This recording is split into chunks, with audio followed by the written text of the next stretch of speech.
Why don't people believe that? I mean, with respect to everyone in the room, we see a lot of pilots. We see, as in pilot use cases, studies, prototypes, things that are heavily regulated either by the FAA in the air or different regulators on the ground. Why do investors, market commentators look at your research and say, we don't believe you, Cathie Wood? Well, it's interesting. This all started with Tesla, too, and Bitcoin. Wow, we got to Tesla pretty quick. Great. Yes, it does. No, but Bitcoin in 2015, Tesla 2014-15, and we had what seemed like a crazy estimate out there. But it was all modeled, very data-driven. And I think what the market's missing is they are not focusing on something called Wright's Law. Wright's Law is a relative of Moore's Law. Moore's Law is a function of time. Wright's Law is a function of units, and it says for every cumulative doubling in the number of units produced, costs decline at a consistent rate. Theodore Wright was a civil aeronautics engineer, and he observed during the early days of airplane manufacturing this law. And so if you and back then I think the cost, Sam, correct me if I'm, it's 10% roughly for every cumulative doubling in the number of airplanes manufactured. You fast forward to today, and in robotics, industrial robotics, that number is 50%. If you look at battery technology, that number is 28%. DNA sequencing, which is, I know, not in this room, but 40%, 28% for short read. So these are massive deflationary trends evolving all at the same time. So we're going to see S-curves feeding S-curves, and I think we'll see it in space, especially. For a lot of potential investors in the room, Stuart Walton, where is Stuart? Is he here? We had a conversation on Monday where he made the same point. I asked him kind of what's changed from the last Up Summit, and now we've had the pandemic era, but he basically explained it as being this big wave and ramp up in innovation, technological innovation. But what he followed on to say is that there is now a tremendous influx of capital willing to invest in this area. The public markets might actually dispute that, but do you agree with Stuart that the capital is there to meet the innovation and the scale that you think is going to happen?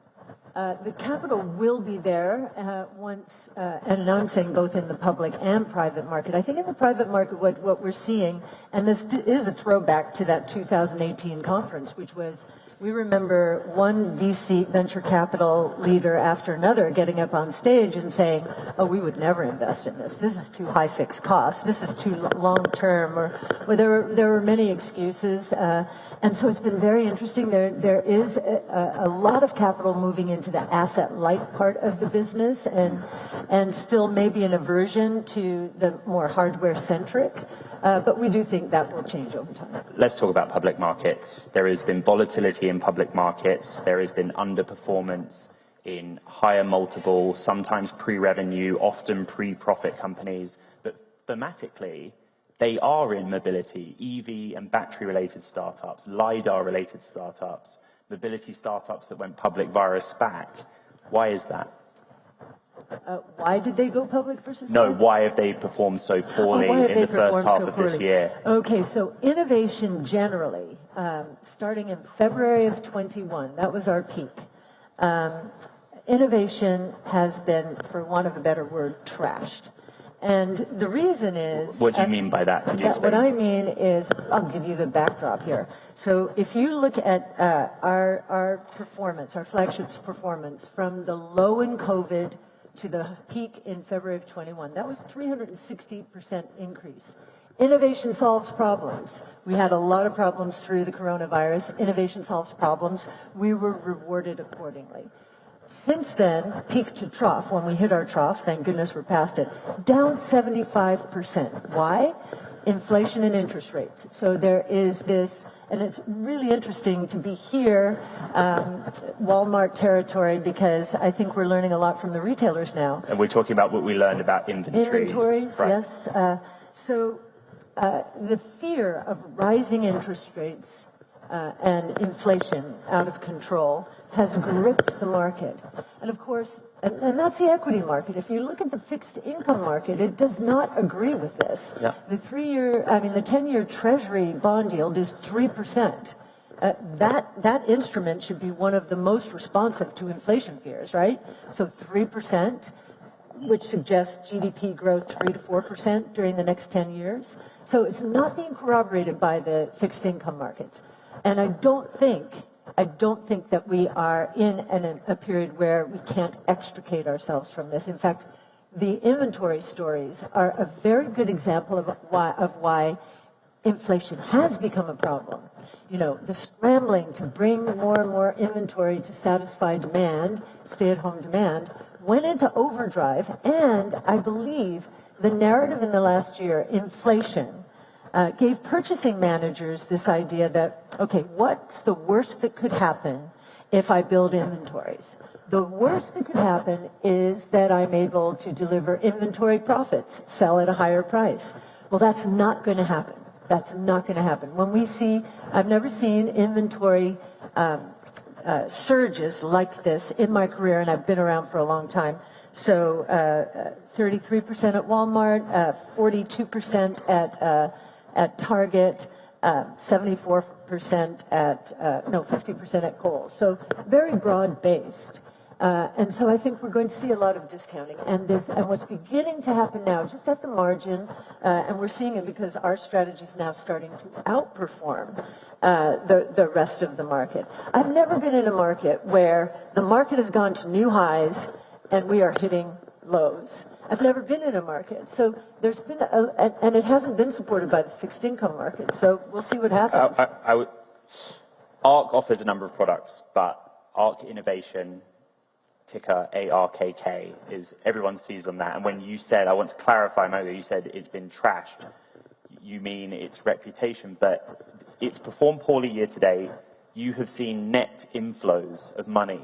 Yes. Broadly speaking, yeah. Perhaps not as much as you'd like, but what does that tell you, despite performance and drawdown related to weak performance, that investors continue to put money there? I think investors trust us. They know we're doing the work. We're giving our research away. We're beginning to give our models away. We have Tesla up on GitHub. Today or tomorrow, we're going to publish another one, which I can't say until after the close. We are going to play the ground war here to help people understand what during the next 5 years is going to happen to these companies. So your original question was, why are they staying with us? They trust us. They trust our research.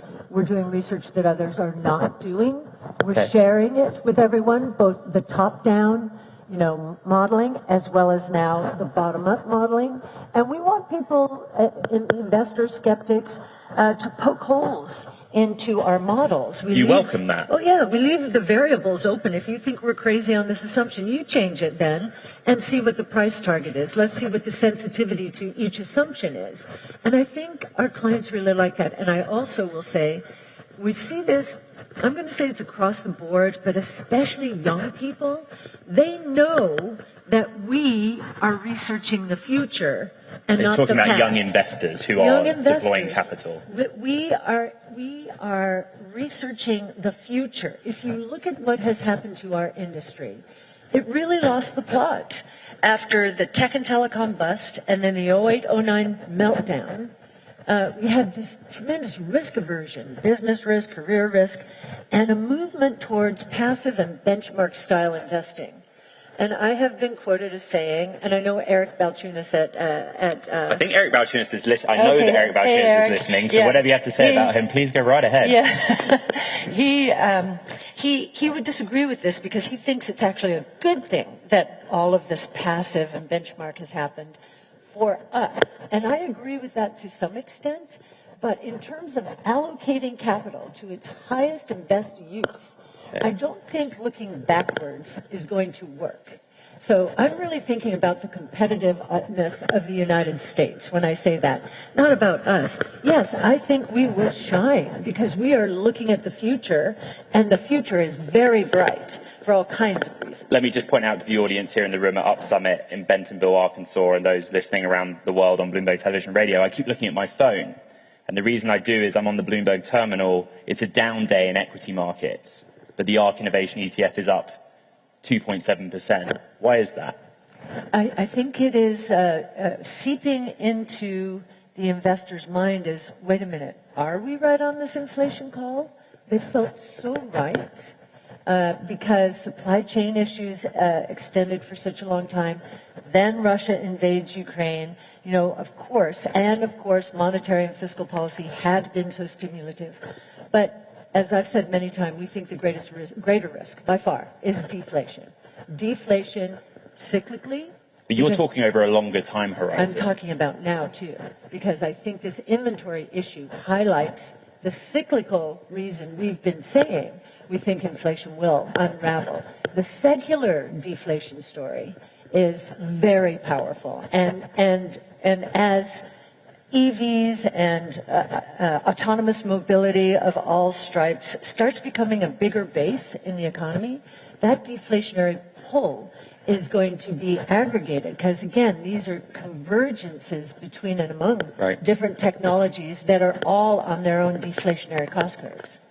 I should point out as well to those listening and those in the room, Eric Balchunas is our Bloomberg Intelligence ETF research lead, and if you are a Bloomberg subscriber, I highly recommend reading his research. Last night we all gathered in a room and John Furner, the CEO of Walmart's US division, talked about the new normal and how we don't know what the new normal is yet. One of the things that you have talked about is the misallocation of capital into index products. Bear with me on this one. But in many cases, you think about why people deploy money. 401k, diversifying their assets, and some index give you diversification. Are you essentially saying that Cathie Wood and ARK Invest, the wider firm, want the responsibility of holding onto people's assets with a very clear thematic focus? Yes, and I'm not saying investors should put 100% of their equity exposure into ARK. Now, is my own personal portfolio like that? Yes, but I wouldn't suggest it for most because this is a truly volatile strategy. So we have a study up on our site which says if you allocate 5 to 10% of your equity allocation to this kind of strategy, innovation, solely innovation, you will increase your returns per unit of risk over a 5-year period.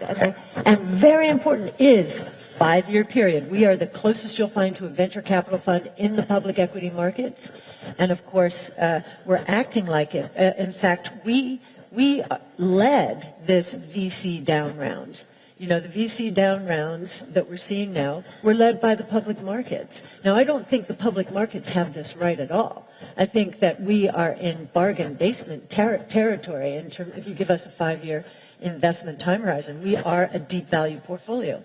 I think the private markets are closer to right, but there was a wall of money pushing in and there was some bad behavior, so we are in a reset here. I don't think we'll go down to public market valuations. I think that we'll see kind of an adjustment both ways. Over the last 3 days here at Up Summit, Bentonville, Arkansas, I've enjoyed the broad spectrum of technology on display. A lot of it's physical, so you can see it and so you understand it.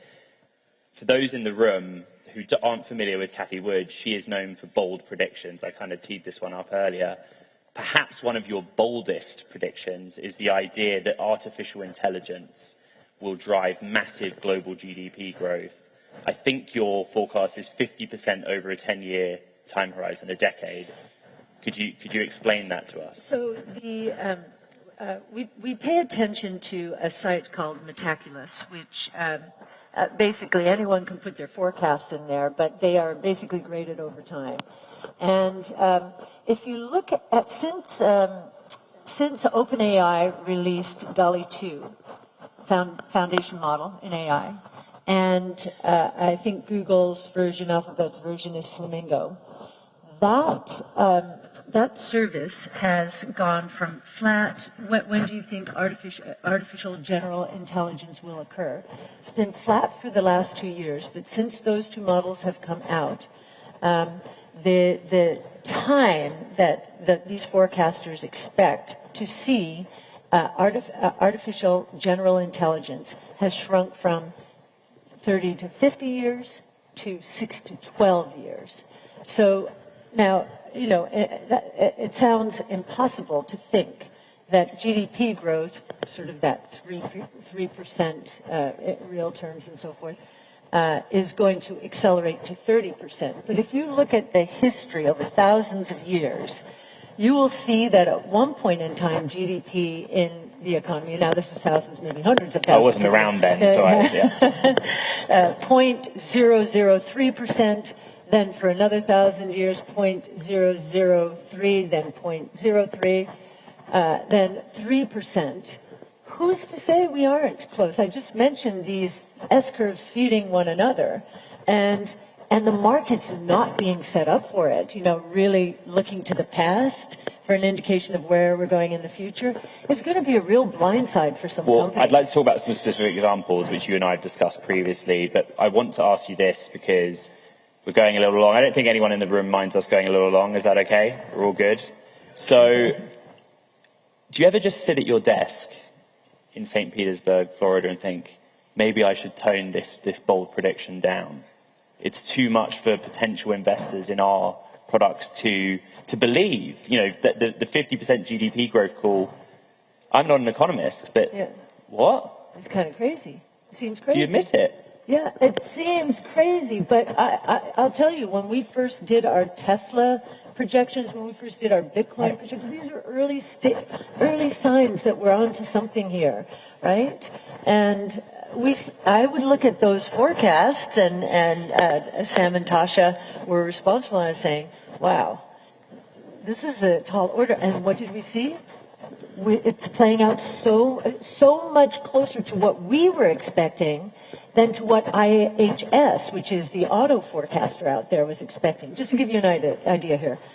In 2014-15, when we were starting our intensive Tesla work, IHS was predicting for 2022 that the number of electric vehicles sold globally in 2022 would be 250,000. Okay. Last year, it was 4.8 million. This year, it'll be what did they get wrong that you got right on that? They're probably listening to the traditional auto manufacturers too much. Okay. They were listening to the forecasters within those organizations. When we're moving away from the internal combustion engine, that was the wrong place to look. Okay. And towards battery technology, and they weren't paying attention to the advances in battery technology, thanks to Elon and others, as well as the cost declines in batteries. They also weren't paying attention to how quickly China would move. China's moving aggressively towards from a policy vehicles. Support perspective, if anything. Yes, I believe its sales now are up to 18% electric vehicles, and that's out of 25 million-ish or so. And it's a dramatic above the United States as well. Yes, and I think we're in the low single-digit range. We are running out of time, but I am going to push it, and we've got to talk about Elon, and we've got to talk about Twitter. Elon Musk is interesting, understatement of the century. And we're very focused the last few days. I've had conversations here about Twitter and what's going on. But as you know, I cover the automotive sector as well, and Tesla is part of my day-to-day coverage. Is there an element of key man risk with Elon Musk behaving the way that he does? Well, I think people have been saying that all along with Tesla because of SpaceX. Right, and he's split in his responsibility. And Neuralink. And I mean, he is our Renaissance man. But it has ramped up quite a lot, hasn't it? It has. But he is, as you scale a Tesla, they've got that manufacturing scaling under control now. The next challenge there, and what he is, I think, sticking around for, he doesn't need to stick around for the EV side of it. He needs to stick around for the autonomous side. So he and Andrej Karpathy together. So let's bring it back to artificial intelligence. Yes. Why is that important? Why does he need to stick around because, for that? Because for Tesla and cruise automation and Waymo, this is the biggest transportation opportunity out there.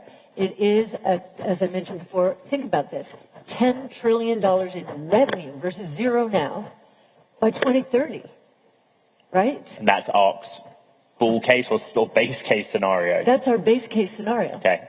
So $9 to $10 trillion in revenues.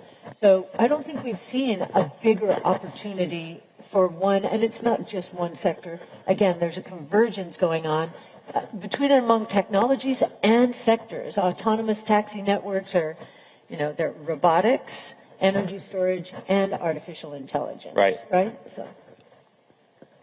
I'm going to keep going for about 5 more minutes. Cyrus, I've got about 3 more questions that I just would regret not asking. First is a mechanics issue, really, but Tesla, what's so fascinating is the retail investor interest, and there's a potential another stock split on the horizon. Can you just give your opinion on that, about the Tesla sort of monumental gain, the issue of stock split, and then more people trying to have ownership of that stock? Well, I think, retail was there way before institutional. And see, this is a perfect example of what's gone wrong. Many institutions couldn't even think about putting Tesla in their portfolios until it got into an index.